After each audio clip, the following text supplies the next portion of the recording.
啦，这个中南部的雨已经落真久了，小连续的大雨，甲农民的心花拢毁掉了。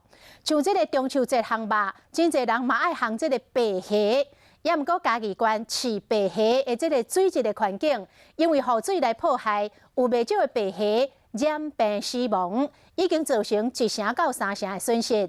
再加上今年白虾的育成率无悬，渔民只会当尽量来抢收，希望会当减少损失。 若到中秋节，真侪人拢会烘肉，不过嘛有袂少人介意烘虾啊。渔民和虾啊准备要交货，只是好起来，真侪已经拢死去啊。全部都死亡了。已经一个死起来啦。一面泰选，一面怨叹，即马拄啊是白虾收成的季节，不过煞去拄到连续几项天的大雨，影响到水质。因为它一下子雨下太多，鱼虾它没有办法承受。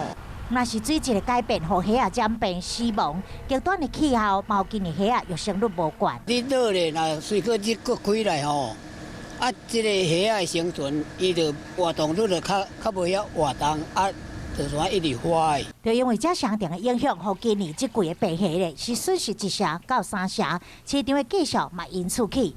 在2007年，白虾一斤大约是200块，不过即马一斤大约是将近22，起码20块啊。但是若愈到这个中秋节是愈抢市，这白虾计数到时阵一定会过起。这饲虾的业者嘛希望讲大雨莫过来，互因会当有好收成。